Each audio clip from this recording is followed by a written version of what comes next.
Hello everyone, welcome back. Today is the last video lecture of the chapter life processes. So if you remember, इस chapter में there are total 4 life processes: nutrition, respiration, transportation and excretion. So first 3 life processes के बारे में हम already पढ़ चुके हैं, and in this video lecture we'll talk about the last life process, that is excretion. So let's get started. Let's first get an idea about the term excretion. This is a process of removal of toxic waste from the body of an organism, right? तो ये जो toxic waste हैं ये आए कहाँ से हैं? Actually हर organism की body में there are different metabolic activities that are going on, and ये जो metabolic activities चलती हैं इसके कुछ products होते हैं which are to be eliminated out of the body, right? So अगर ये metabolic waste products अगर body से eliminate नहीं होते हैं, so these become toxic in nature and इनका रिमूवल ज़रूरी होता है फिर, right? So the process of removal of these toxic waste जो कि मेटाबॉलिक प्रोडक्ट्स होते हैं उनका बॉडी से elimination is what we call excretion. So excretion को हमें प्लांट्स में पढ़ना है and then in human. So let's first study about excretion in plants. There are various methods which are used by plants to get rid of their waste products, and which are there are gaseous waste in plants. CO2 हो गया, oxygen हो गया, water vapour हो गए. तो ये जो gaseous waste होते हैं आते कहाँ से हैं? Oxygen and water vapour, these are the gaseous waste products of photosynthesis, while carbon dioxide is produced during respiration. So the gaseous waste of respiration, photosynthesis, ये तीनों these are removed through stomata in leaves and lenticels in stems. So you already know leaves में छोटे छोटे pores होते हैं जिनको हम stomata कहते हैं, वैसे stems में जो छोटे छोटे pores होते हैं उनको lenticels कहते हैं. तो इन pores के through जब ये gaseous waste remove होते हैं तो इनको हम क्या बोलते हैं कि excrete out हो रहे हैं body से, right?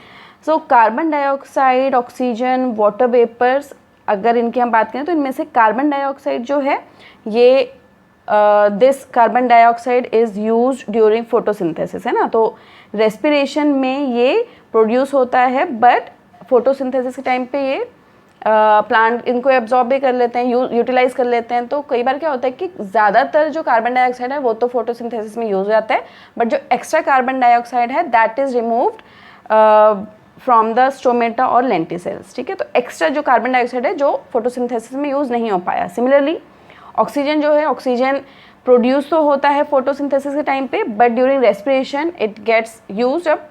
सो अगर जो एक्स्ट्रा ऑक्सीजन है जो कि यूज़ नहीं हो पाया है प्लांट्स के थ्रू, तो उन एक्स्ट्रा ऑक्सीजन का फिर एलिमिनेशन होना ज़रूरी होता है, एंड उस टाइम पे उसको हम क्या बोलते हैं? एक्सक्रीशन बोलते हैं. तो कार्बन डाइऑक्साइड और ऑक्सीजन मैक्सिमम जो है ये तो यूज बैक हो जाते हैं बाय द प्लांट्स, बट जो एक्स्ट्रा होते हैं these are to be removed out of the body. So gaseous waste products के अलावा उनमें सॉलिड एंड लिक्विड वेस्ट भी होता है. So plants get rid of stored solid and liquid waste by shedding of leaves, ठीक है? वो अगर लीव्स में उन्होंने स्टोर किया है तो उसको शेड कर देंगे. वो पीलिंग ऑफ बार्क, अगर बार्क में उसको स्टोर किया है तो जैसे ही बार्क को पील करते हैं तो वो solid and liquid waste body के बाहर चले जाते हैं. फिलिंग ऑफ फ्रूट्स, अगर फ्रूट्स में भी वो स्टोर्ड हैं तो फ्रूट्स जब नीचे गिरते हैं तो उसमें से वो waste products get eliminated out of the body. Plants also get rid of waste by secreting them in form of resins, gums and latex.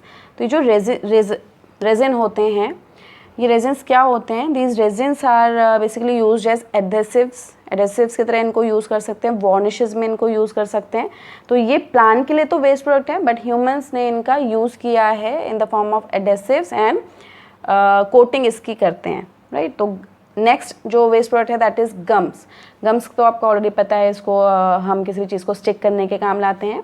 And latex जो होता है, लेटेक्स अगर आपने गुड क्वालिटी बलून्स अगर देखे हैं, good quality balloons are made up of latex.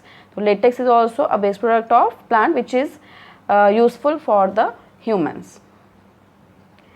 So plant sometimes what they do is that कि वो जो उनका वेस्ट प्रोडक्ट होता है उसको डायरेक्टली रूट्स के थ्रू वो सॉइल में सेंड कर देते हैं. So plants also excrete some waste substance into the soil around them directly. तो डायरेक्टली वो उसको रूट्स के थ्रू सॉइल में एक्सक्रीट आउट कर देते हैं. So these are the different methods of excretion in plants. And then there is the last one. तो second point में हमने देखा था कि जो वेस्ट प्रोडक्ट्स होते हैं वो फ्रूट्स में स्टोर आते हैं, देन जब फ्रूट उसमें से निकल जाता है तो वो जो वेस्ट प्रोडक्ट है वो भी फ्रूट के साथ साथ बाहर आ जाता है। सो उसी पॉइंट को अगर हम ऐसे सेपरेट पॉइंट में देखें, so some of the plant waste get stored in the form of solid bodies called raphides. Raphide जो होते हैं ये कुछ सॉलिड बॉडीज़ होती हैं प्लांट्स में जो कि फ्रूट ऑफ द प्लांट में स्टोर होती हैं। एंड अगर आपने कभी सुना होगा जिमीकंद या फिर जिमीकंद भी इसको बोलते हैं, यम कहते हैं इसको इंग्लिश में, तो यम या फिर जिमीकंद जो होता है उसमें नीडल शेप रेफाइड्स होते हैं उसके सरफेस में। अगर आपने देखा होगा तो काफ़ी रफ सरफेस होता है इसका जिमीकंद का। तो ये जो यम होता है इसके सरफेस में जो नीडल शेप रेफाइड्स होते हैं ये सॉलिड बॉडीज़ होते हैं, and these are the excretive waste products of the plant. Okay, so these are the different methods of excretion which are used by plants to get rid of their waste products. So next one after this is the excretion in humans. 1 mark के हिसाब से इसको याद रखिएगा कि nitrogenous waste होता है humans में जो एक्सक्रीट आउट होता है। जैसे काफ़ी आपको याद होगा कि अमीनो एसिड्स होते हैं, है ना, प्रोटीन्स जो हमने फूड इनटेक के थ्रू हमें प्रोटीन्स मिलते हैं, उनके बाद डाइजेशन उनका होता है, so we get amino acids. Amino acids का फिर स्मॉल इंटेस्टाइन के थ्रू उनका एब्जॉर्प्शन होगा, ब्लड में वो आएंगे, ब्लड स्ट्रीम में, एंड ब्लड के थ्रू वो डिफरेंट ऑर्गन्स में जाते हैं to participate in various metabolic activities. So amino acids जो होते हैं वो यूज़ हो जाते हैं बाय द डिफरेंट सेल्स, और उसके बाद जो मेटाबॉलिक वेस्ट उनके थ्रू बनता है that are nitrogenous in nature. Nitrogenous मतलब नाइट्रोजन का बना होता है वो सारा का सारा waste product. So amino acids जब यूटिलाइज हो जाता है, एसिमुलेट होता है बाय डिफरेंट बॉडी सेल्स, तो उसके बाद वेस्ट का नेचर कैसा होता है वो नाइट्रोजनस वेस्ट कहलाता है। And these nitrogenous waste are in form of urea and uric acid. Urea and uric acid के फॉर्म में होता है, एंड मेन जो इनमें से अगर है हम देखें तो वो यूरिया होता है ह्यूमंस में, that is the main nitrogenous waste product. ठीक है, तो मैक्सिमम अमाउंट जो होता है वो यूरिया का एलिमिनेट होता है and a small amount of uric acid. So since main excretory waste in humans is urea, इसलिए ह्यूमंस को हम यूरियोटेलिक कहते हैं। यूरियोटेलिक मतलब यूरिया उनमें से एक्सक्रीट आउट होता है। So main is urea, that is why humans are called ureotelic. Birds and reptiles on the other hand, उनमें क्योंकि main excretive waste is uric acid, इसलिए हम उनको क्या बोलते हैं, uricotelic. Okay, so 2 nitrogenous waste humans में कौन कौन से हैं, urea and uric acid, this being the main excretory product. So let's talk about the human excretory system. Human excretory system में डिफरेंट कॉम्पोनेंट्स आर देयर। उसमें a pair of bean shape kidneys are there. ठीक है, then ये जो 2 tubelike structures इसमें से निकल रहे हैं इनको हम यूरेटर्स कहते हैं। इसमें लेफ्ट यूरेटर को लेबल किया है, similarly there is right ureter also. So 2 kidneys, bean shape kidneys, then 2 ureters, then these 2 ureters send out urine to the urinary bladder. Urinary bladder कहते हैं, this is only 1 in number, and then through urethra the urine is passed out of the body. So kidneys, ureters, urinary bladder and urethra, these are the components of human excretory system. इसके अलावा एक और चीज़ याद रखिए, अगर आपको याद होगा हार्ट से जो मेन आर्टरी निकलती है जो ऑक्सीजनेटेड ब्लड लेके, उसको हम बोलते हैं एओर्टा। तो वो जो एओर्टा है ये दिस इज़ रेड वाला इज़ एओर्टा। ये एओर्टा फिर क्या करता है, इस एओर्टा को इन दोनों किडनीज़ को ब्लड पहुंचाना है, तो this aorta further branches to form left renal artery and right renal artery. तो इसमें लेफ्ट रीनल आर्टरी केवल लेबल्ड है। सो यहाँ पे जो ये ब्रांचिंग हो रही है एओर्टा की, that is left renal artery and right renal artery. ठीक है, दोनों किडनीज़ के लिए सेपरेट आर्टरीज होती हैं। फिर आर्टरीज ये दोनों अंदर लेके जाती हैं डर्टी ब्लड, एंड वो डर्टी ब्लड का अंदर जाके यूरिन फॉर्मेशन होता है, जिसके बारे में अभी हमें पढ़ना है। सो अंदर जब इसमें यूरिन फॉर्मेशन हो रहा है उसके बाद जो प्यूरिफाइड ब्लड होगा, क्योंकि अंदर जो ब्लड गया that is the dirty blood, और जो बाहर आएगा that will be the purified या फिर clean blood.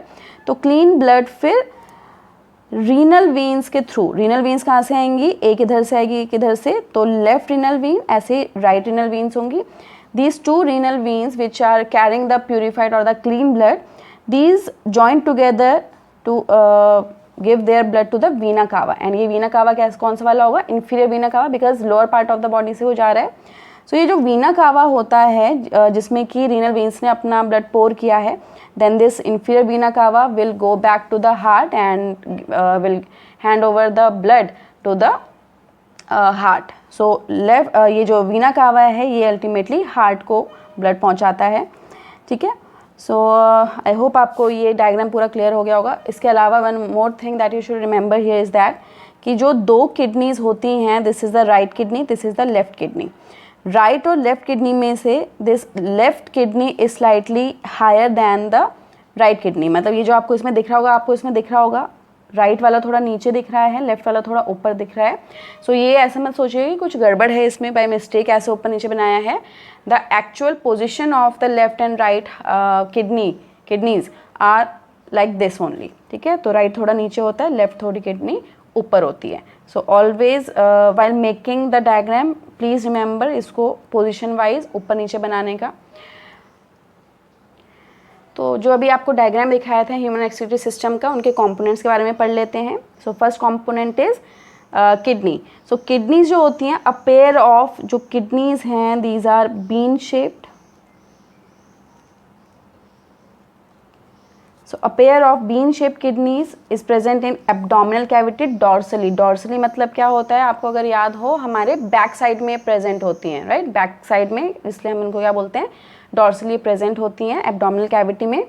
And right kidney is slightly lower than the left kidney, अभी आपको डायग्राम में बताया था. Next after this is aorta, which is coming from the heart, gets divided into two branches, that is left and right renal arteries, which carry the oxygenated blood. And ये oxygenated blood के साथ साथ कैसा blood होता है, dirty blood. Dirty blood in the sense इसमें excretory waste products present होते हैं.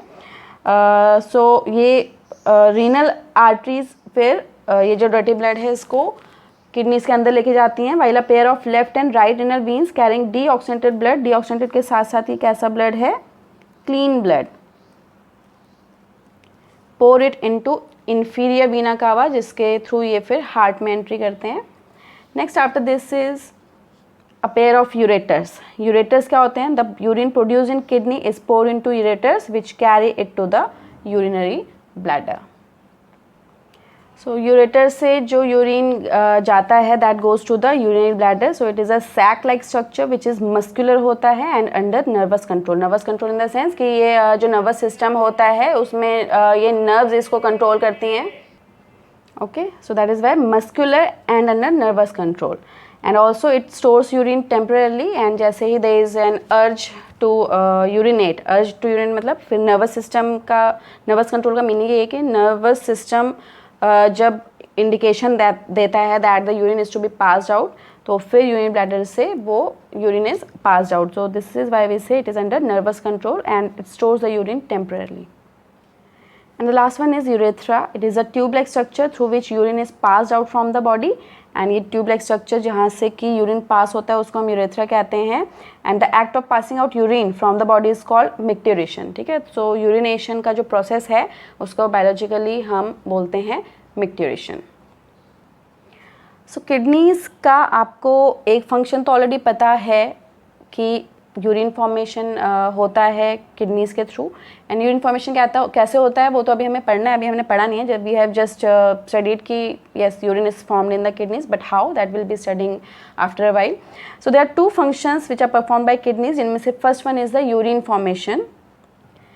सो यूरिन फॉर्मेशन में क्या होता है, it removes metabolic waste from blood in the form of urine and thereby purifies blood. तो ब्लड को purify करता है एंड उसमें से जो मेटाबॉलिक वेस्ट होता है that comes out in the form of urine, that is by urine formation. So first function perform by the kidneys क्या है, वो urine formation. And the second one is osmo regulation. Osmo regulation का meaning अगर आप देखें, osmo मतलब होता है osmotic pressure and regulation, control करता है, ऑस्मोटिक प्रेशर को कंट्रोल करता है. सो it is maintaining osmotic pressure in the fluids of N organism by the control of water and salt concentration. So आपको पता है ऑलरेडी कि ऑस्मोटिक प्रेशर कैसे मेंटेन करते हैं कि उसमें वाटर एंड सॉल्ट्स मतलब जितने भी आयंस होते हैं बॉडी में उनको अगर कंट्रोल करके रखता है जो component, that is the kidney. तो किडनी क्या करते हैं, सॉल्ट एंड वाटर कॉन्सेंट्रेशन को अगर कंट्रोल करेंगे तो उससे ऑस्मोटिक प्रेशर कंट्रोल होता है, and this is what we call osmoregulation. So these are the two functions which are perform by the kidneys. अभी तक हमने बात की है about that kidneys are responsible to form urine, but वो exactly बनता कैसे है उसके लिए हमें नेफ्रॉन के बारे में पढ़ना होगा। So nephron, not to be confuse with neuron, okay. Neuron जो होता है वो नर्वस सिस्टम का पार्ट होता है, nephron is a part of excretory system. So nephron क्या है, nephron is the structural and functional unit of kidney. Her kidney के अंदर ये जो नेफ्रॉन होता है ये प्रेजेंट होता है, जिसके थ्रू यूरिन फॉर्मेशन होता है। So structure and function unit of kidney, उसको हम बोलते हैं नेफ्रॉन।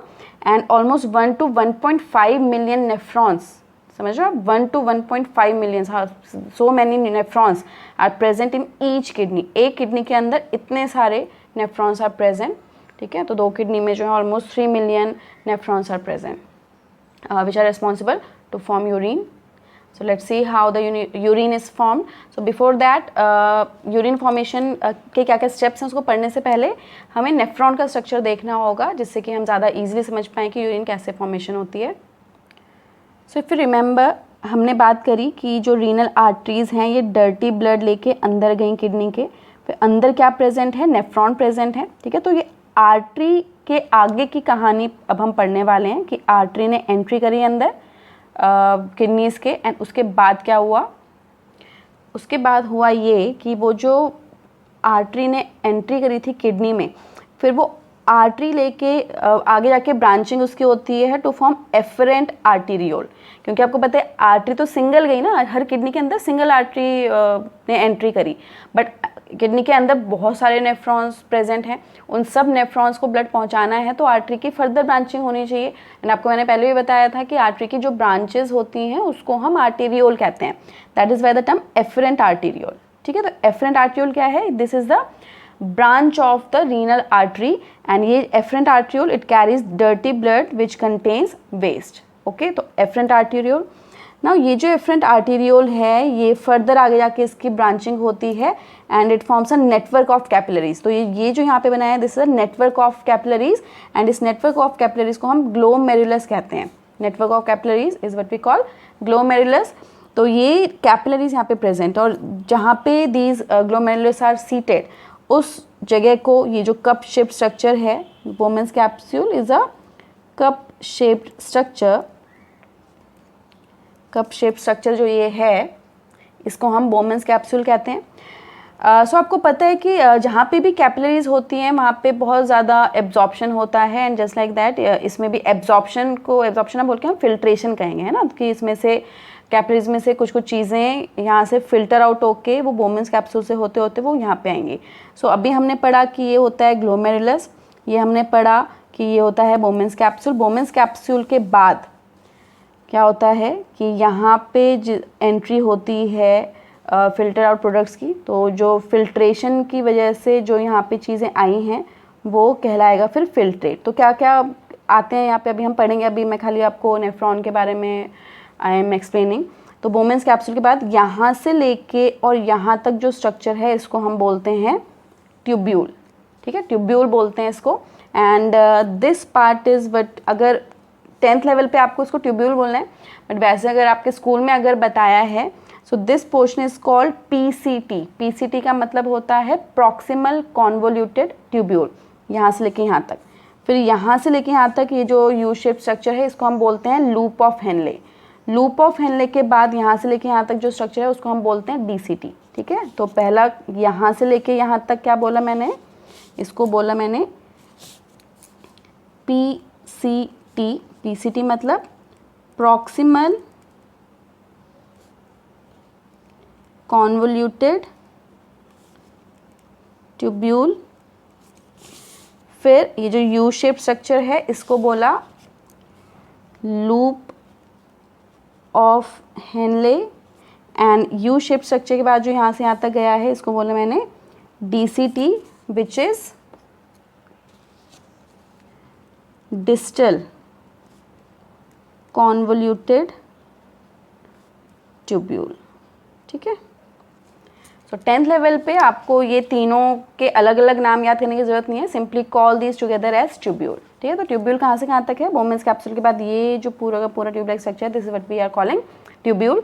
ट्यूब्यूल के बाद यहाँ से यूरिन फॉर्मेशन होती है और फिर यहाँ पे पहुँचा दिया जाता है। ये पूरी की पूरी जो ट्यूब लाइक स्ट्रक्चर है इसको हम बोलते हैं कलेक्टिंग डक्ट। तो यहाँ पे जो ऐसे ओपन छोड़े हुए हैं, open ends, these are actually कि एक नेफ्रॉन ने कलेक्टिंग डक्ट को यूरिन पहुँचाया, फिर ऐसे सिमिलरली दूसरा नेफ्रॉन यहाँ पे पहुँचाएगा, तीसरा nephron. So various nephrons will give the urine that they have produce to the collecting duct, और फिर ये कलेक्टिंग डक्ट आगे जाके यूरेटर्स में पहुँचाती है यूरिन को, एंड उसके बाद तो आपको पता है कि क्या होता है।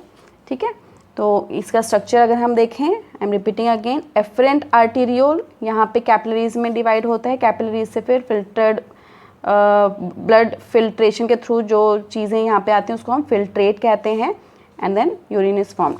इसमें हम आगे देखें कि कैपिलरीज के बाद this part is what we call efferent arteriole, इसको हम एफरेंट आर्टीरियोल कहते हैं। एफरेंट आर्टीरियोल, यहाँ से ब्लड इधर इधर इधर जाता है, this is carrying the blood, हाँ, that is why I made it red in colour. तो ये ऐसे ऐसे ब्लड इसके अराउंड इसकी कॉइलिंग होती है, दीज आर ऑल्सो कैपिलरीज। ठीक है, ये भी ब्लड कैपिलरीज हैं, फिर ब्लड कैपिलरीज के अराउंड ऐसे ऐसे जाती हैं, एंड देन लास्ट में ब्रांच ऑफ रीनल वीन इसमें से निकलती है, एंड ये रीनल वीन आगे कहाँ जाएगी, क्योंकि यहाँ पे तो प्यूरिफिकेशन हो गया, यूरिन बन गया, और जो ये जो प्यूरिफाइड ब्लड होता है, this purified blood, branch of renal veins, this carries the purified blood, and ये रीनल वीन फिर branch of renal vein kidney के बाहर जब निकलती है वो left and right renal veins में मर्ज होती है, एंड उसके बाद वीना कावा में जाती है। तो this is the whole structure. अभी मैंने आपको स्टेप्स नहीं बताए हैं, I have just explained the structure of nephron to you, और इनमें से जो नेफ्रॉन है वो बोमेंस कैप्सूल एंड ट्यूब्यूल, खाली ये दोनों जो है इसको हम नेफ्रॉन का पार्ट बोलते हैं। ये जो बोमेंस कैप्सूल है, कैपिलरीज का नेटवर्क है, दैट इज़ वाई इसको हम किसका पार्ट बोलेंगे, ब्लड सर्कुलेटरी सिस्टम का। ठीक है, and collecting duct, this is a part of the excretory system. तो नेफ्रॉन जो है, नेफ्रॉन में बोमेंस कैप्सूल एंड ट्यूब्यूल आती हैं।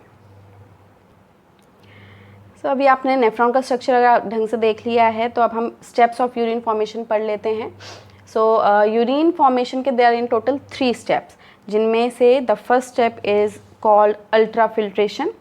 Ultra filtration as a name says कि बहुत ज़्यादा अमाउंट में क्योंकि फिल्ट्रेशन हो रही है, that is by ultra filtration, है ना। हम इसको सिंपली फिल्ट्रेशन नहीं कह रहे, अल्ट्रा फिल्ट्रेशन, क्योंकि बहुत ही ज़्यादा अच्छे से फिल्टर आउट होता है ब्लड, एंड उससे फिर यूरिन बनता है। तो अल्ट्रा फिल्ट्रेशन में क्या आता है, लेट्स सी।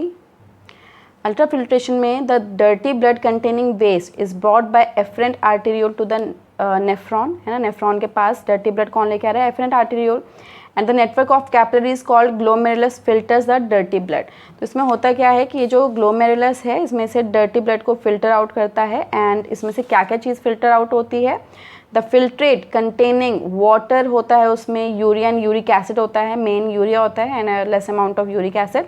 तो urea, uric acid, water, glucose, amino acid, salts में बहुत सारे आयंस होते हैं, जैसे ये हमने एक एक आयन यहाँ पे लिखा हुआ है।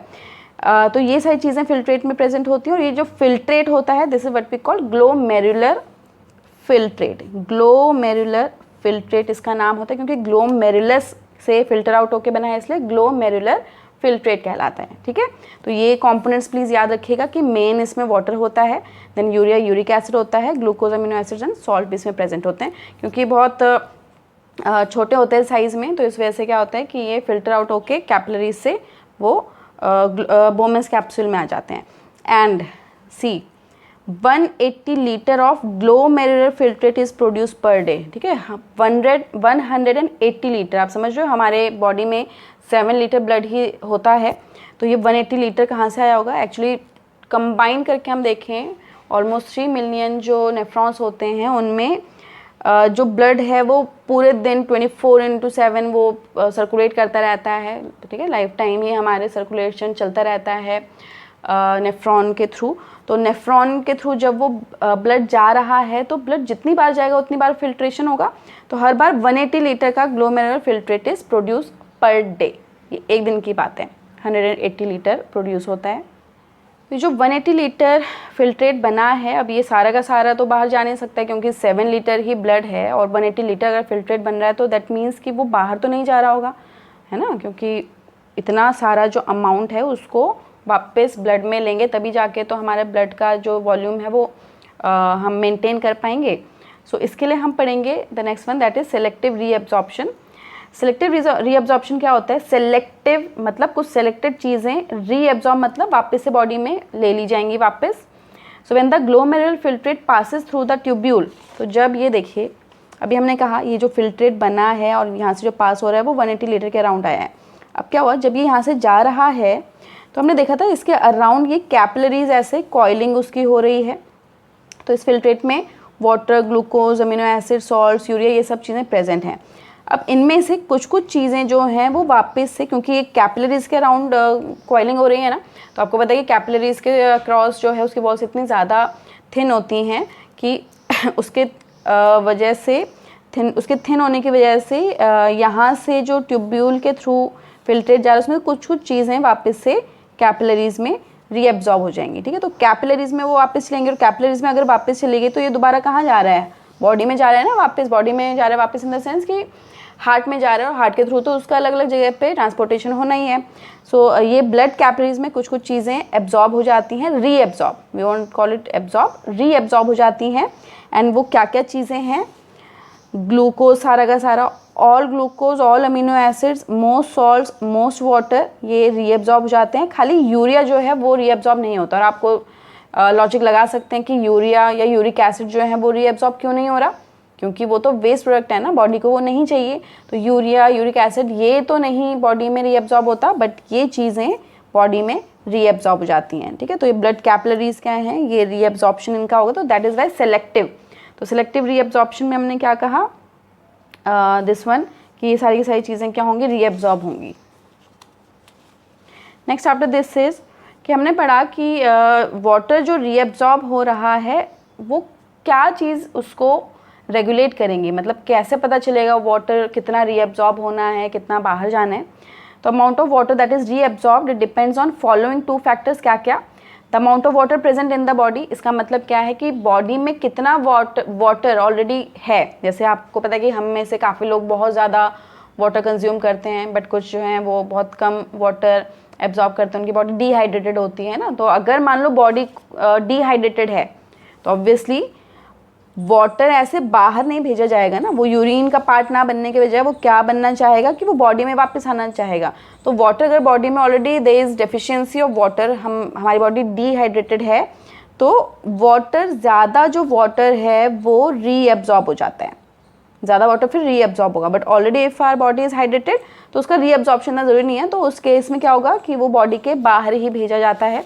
So first one is the amount of water present in the body and the second is the amount of waste required to be excreted। अगर मान लीजिए वेस्ट प्रोडक्ट बहुत ज़्यादा बना है तो इस वेस्ट को मीडियम चाहिए होता है in the form of water. तो अगर वेस्ट बहुत ज़्यादा है, the amount of waste is very very high, तो इस वेस्ट को एलिमिनेट करने के लिए फिर वाटर रीअब्जॉर्ब नहीं होता है, वो बॉडी में यूरिन की फॉर्म में बॉडी से बाहर जाता है। सो ये दोनों फैक्टर्स हैं जो कि कितना वाटर रीअब्जॉर्ब होना चाहिए उस चीज़ को कंट्रोल करता है। ठीक है, and the last one is tubular secretion. Tubular secretion मतलब ट्यूब्यूल से जब कुछ चीज़ें सिक्रीट होंगी। अब देखिए क्या चीज़ है, हमने यहाँ पे बात करी कि मैक्सिमम फिल्ट्रेशन तो यहाँ पे हो चुका है, बट कभी कभी क्या होता है देखिए कि कुछ कुछ यूरियन, यूरिक एसिड या बाकी जो वेस्ट प्रोडक्ट्स होते हैं वो यहाँ पे इनका फिल्ट्रेशन नहीं हो पाया। तो क्या होता है कि जब ये ब्लड कैपिलरीज इसके अराउंड इसकी कॉइलिंग है तो कुछ कुछ वेस्ट प्रोडक्ट जो इस वाली पॉइंट पे फिल्ट्रेशन जिनका नहीं हो पाया, तो जब ये कॉइल्ड ब्लड कैपिलरीज जा रही हैं ट्यूब्यूल के अक्रॉस, तो ये जो ट्यूब्यूल्स हैं इन ट्यूब्यूल में से ही फिर कुछ चीज़ें आती हैं वापस से।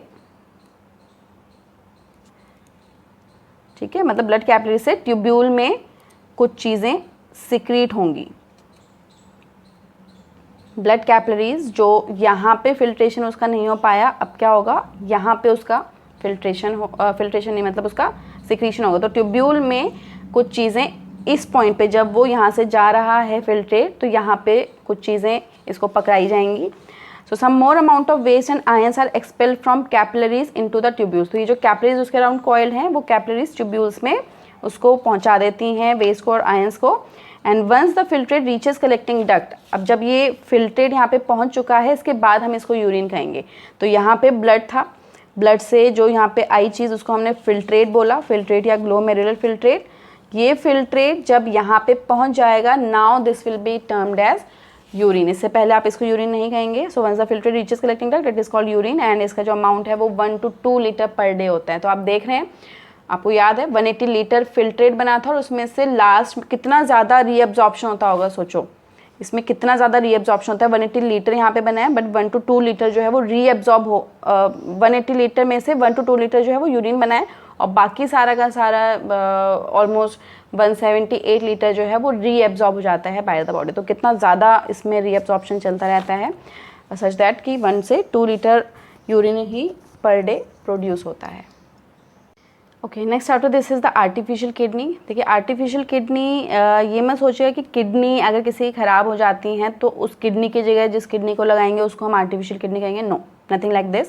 सो ये सोच के लगता है कि नॉर्मल किडनी की जगह अगर हम कोई दूसरी किडनी लगा रहे हैं मैन मेड, तो उसको आर्टिफिशियल किडनी बोलना चाहिए। No, it is not this is not the case. So artificial kidney simply it is a device which is used to remove nitrogenous waste from blood through dialysis or hemodialysis, and this thing is used when there is a kidney failure या फिर renal failure इसको हम कहते हैं। So ये चीज़ याद रखिएगा कि किडनीज अगर किसी की डैमेज हो जाती हैं फॉर सम रीज़न, तो किडनी फेलियर अगर कभी भी होता है किसी में, सो बेस्ट जो मेथड होता है जिससे हम पेशेंट को ठीक कर सकते हैं, that is to have a kidney transplant. मतलब कोई फैमिली मेम्बर या कोई रिलेटिव जिसका क्लोज मैच हो किडनी का, तो उसका अगर किडनी को हम रिप्लेस कर सकें तो उसको हम किडनी ट्रांसप्लांटेशन कहते हैं। तो kidney transplantation is the best method. But कई बार क्या होता है कि रिलेटिव्स रेडी नहीं होते किडनी डोनेट करने के लिए फॉर ट्रांसप्लांटेशन। कई बार क्या होता है कि किडनीज मैच नहीं करती हैं। So they can be many reason. हर बार ज़रूरी नहीं है कि किडनीज जो हैं मिल जाएँ पेशेंट को या किडनी ट्रांसप्लांटेशन हो जाए। सो अगर किडनी ट्रांसप्लांटेशन नहीं हो पाता तो उस केस में ये आर्टिफिशियल किडनी को फिर this is the only method that is left for the patient. तो आर्टिफिशियल किडनी में क्या होता है वो अब देखने से पहले let's first see reasons of renal या फिर किडनी फेलियर। तो रीनल या किडनी फेलियर में क्या होता है, अगर मान लो कोई किडनी में इन्फेक्शन हो गया या इंजरी हो गई, injury can be external internal कोई सी भी हो सकती है, या फिर किडनीज तो सही है but blood flow he restrict हो गया। तो किडनीज नॉर्मल है, ब्लड फ्लो ही अगर रेस्ट्रिक्टेड हो गया तो किडनीज फिर अपना काम नहीं कर सकती हैं।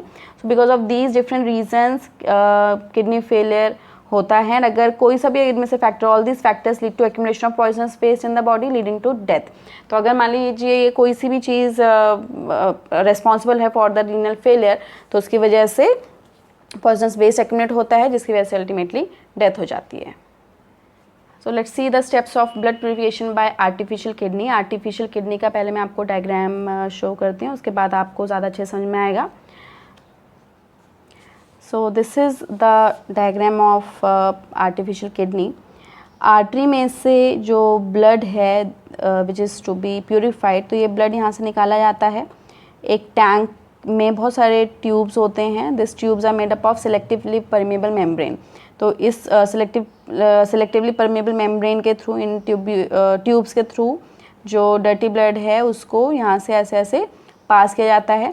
फिर होता क्या है कि बाहर लिया जाता है डायलाइजिंग सॉल्यूशन। डायलाइजिंग सॉल्यूशन क्या होता है, इसमें एक्चुअली इसका जो कॉन्सेंट्रेशन होता है वो ब्लड के जैसे ही होता है, ऑस्मोटिक प्रेशर इसका ब्लड के जैसे ही होता है, बट इसमें यूरिया या कोई भी वेस्ट प्रोडक्ट्स नहीं होते हैं प्रेजेंट। ठीक है, अब देखिए हमने कहा कि डायलाइजिंग फ्लूइड, ये जो ऑरेंज कलर का आपको दिख रहा है this is a dialysing fluid. तो डायलाइजिंग फ्लूइड में नाइट्रोजनस वेस्ट नहीं है। तो होता क्या है कि डिफ्यूजन के थ्रू, डिफ्यूजन मतलब ब्लड में तो वेस्ट प्रोडक्ट्स की कॉन्सेंट्रेशन ज़्यादा है और बाहर कम है, तो हाई कॉन्सेंट्रेशन से लो कॉन्सेंट्रेशन की तरफ जाएगा दिस वेस्ट प्रोडक्ट्स। तो ये जो वेस्ट प्रोडक्ट्स हैं हाई टू लो कॉन्सेंट्रेशन जब भी जाता है उसी प्रोसेस को हम डिफ्यूजन कहते हैं। इस चैप्टर में हमने डिफ्यूजन इतनी बार ये वर्ड यूज़ कर लिया है that by now I am sure you must be knowing कि डिफ्यूजन क्या होता है। Diffusion simply means anything which goes from high to low concentration, इस प्रोसेस को हम डिफ्यूजन कहते हैं। तो क्योंकि बाहर तो है ही नहीं वेस्ट प्रोडक्ट और ब्लड में है, तो ब्लड में हाई है, बाहर लो, तो हाई टू लो कॉन्सेंट्रेशन वो जाता है। तो जब हम ये इन ट्यूब्स के थ्रू ब्लड को पास करवा रहे हैं, तो जब ये पास होकर और यहाँ तक बाहर आता है तो मैक्सिमम वेस्ट जो है वो एक्सीट आउट हो चुका है, वो डायलाइजिंग फ्लूइड में आ चुका है, and this purified blood is then send back to the patient's blood stream. अब देखिए इसमें आपको दिख रहा होगा कि जो यहाँ पे हमने लिया है that is fresh dialysing solution, और यहाँ पे हमने क्या निकाल रहे हैं, यूज डायलाइजिंग सोल्यूशन। अब देखिए होता क्या है, ये जो फ्रेश डायलाइजिंग सोल्यूशन है इसमें कुछ भी वेस्ट प्रोडक्ट्स नहीं है, जबकि यूज डायलाइजिंग सोल्यूशन में यूरिया, एक्सेस सॉल्ट्स, ये सब वेस्ट प्रोडक्ट्स जो हैं वो बॉडी के बाहर निकल जाते हैं। तो धीरे धीरे हमें ये डायलाइजिंग सोल्यूशन को चेंज करते रहना होता है, एंड आपको इसका रीज़न भी समझ में आ गया होगा, क्योंकि जब हम अगर मान लो डायलाइजिंग सोल्यूशन हमने एक बार तो इसके अंदर फिल कर दिया टैंक में, बट उसको हम चेंज नहीं करते रहेंगे, ये फ्रेश को बार बार नहीं डालेंगे और यूज को बार बार नहीं निकालेंगे, तो क्या होगा कि जैसे जैसे वेस्ट प्रोडक्ट्स ब्लड से डायलाइजिंग सोल्यूशन में जाएगा तो एक टाइम आएगा that the concentration will become equal, और जब कॉन्सेंट्रेशन वेस्ट प्रोडक्ट्स का अंदर और बाहर दोनों जगह इक्वल हो गया तो उसके बाद डिफ्यूजन होना स्टॉप हो जाएगा। So in order to make this process continuous in the sense कि हम इसको बार बार वेस्ट प्रोडक्ट्स को बाहर देना चाहेंगे डायलाइजिंग सोल्यूशन के लिए, तो इसके लिए ज़रूरी है कि डायलाइजिंग सोल्यूशन का जो यहाँ पे वो है कि जो डायलाइजिंग सोल्यूशन है उसको हमें बार बार चेंज करना होगा, जिससे कि हमेशा ही वेस्ट प्रोडक्ट्स अंदर ज़्यादा रहें और बाहर कम रहें, जिससे कि डिफ्यूजन के थ्रू वेस्ट प्रोडक्ट्स का बार बार डायलाइजिंग सोल्यूशन में जाना पॉसिबल हो पाए, right. So I hope this thing is clear to you. So artificial kidney contains numerous tubes with semi-permeable lining present in a tank filled with dialysing fluid, जिसको हम DF करके अब आगे क्या करेंगे, रिप्रेजेंट करेंगे। तो इसमें सेमी परमेबल लाइनिंग के प्रेजेंट होते हैं। Now this dialysing fluid has some same osmotic pressure as blood. अभी आपको बताया इसमें ऑस्मोटिक प्रेशर सेम होता है because it contains water, glucose, salts in similar concentration to those in blood but it lacks nitrogen waste. तो इसमें water, glucose, salts उसी concentration पे होता है जिस कॉन्सेंट्रेशन में ये प्रेजेंट है हमारे ब्लड में, बट इसमें नाइट्रोजन वेस्ट प्रेजेंट नहीं होता है। Then the patient's blood is taken out of the artery and is passed through these tubes, and during the passage the waste products from blood comes into the fluid. तो waste products along with some salts also ये fluid में आते हैं, and the purified blood is made to enter back into the patient's body through vein, right? तो this is how अगर kidneys में कुछ भी डैमेज होता है in case of renal failure, तो this is how artificial kidney through hemodialysis इसका हम यूज़ कर सकते हैं। You must have noticed here that there is a difference between normal kidney and artificial kidney, और वो क्या चीज़ है कि reabsorption does not take place in artificial kidney at all। और उसमें कितने ज़्यादा लेवल पे reabsorption हो रहा था, there is no such reabsorption in case of artificial kidney। So whenever there will come any difference anything between these two, तो ये difference लिखना बहुत ज़रूरी है। Okay, you may note one more thing here that the pH of urine is 6.2. It is slightly acidic. pH के बारे में हमें पढ़ना है केमिस्ट्री में. So for the time being, just remember that pH of urine is 6.2 and 7 से नीचे जो भी pH होता है that is acidic. So this is slightly acidic in nature. So apart from the nitrogenous waste in the form of urea and uric acid, there are certain other excretory organs and excretory materials. So lungs, skin, liver ये जो हैं ये other excretory organs हैं. Excretory organs की अगर बात की जाए तो मेन हमारी बॉडी में किडनीज ही एक्सक्रीटरी ऑर्गन्स हैं, but these are just the additional secondary excretory organs we can say. तो इनमें लंग्स जो हैं वो carbon dioxide and water vapour इनको बॉडी के बाहर एक्सक्रीट आउट करते हैं, क्योंकि आपको पता है कि जब भी हम रेस्पिरेशन करते हैं तो उसके बाद carbon dioxide and water vapours are form, तो इनको एक्सक्रीट आउट करना होता है बॉडी से। तो lungs are the excretory organs in this case जो कि इन दोनों को एक्सक्रीट आउट करते हैं। स्किन में जो स्वेट होता है उसके through excess salt, excess water, this is excreted out. तो skin is also the excretory organ जिसके थ्रू स्वेट एक्सक्रीट आउट होता है। And then the last one is liver. Liver में बाइल पिगमेंट्स होते हैं, मेटाबॉलिक वेस्ट होते हैं ये bile pigments. These are actually जब भी कुछ आरबीसीज जो हैं वो डेड हो जाती हैं, तो आरबीसीज डेड हो गए तो हीमोग्लोबिन जो उनके अंदर था वो अब वेस्ट हो गया है। और ये जो हीमोग्लोबिन जब वेस्ट हो जाता है, इसके थ्रू जो इस मेटाबॉलिक वेस्ट बनता है उसको हम बाइल पिगमेंट्स कहते हैं। बिलिरुबिन, बिलिवर्डिन इसमें हो गया। तो ये जो चीज़ें होती हैं, these are the bile pigments जो लीवर एक्सक्रीट आउट करता है, and these bile pigments give the regular colour to the faeces या स्टूल जो पास आउट होता है ना, उसका जो कलर होता है, that is all because of the bile pigments. तो ये जो बाइल पिगमेंट्स होते हैं ये हीमोग्लोबिन का मेटाबॉलिक वेस्ट होते हैं। Yes, so with this we have finished the chapter, and all the best for your board examination. Thank you.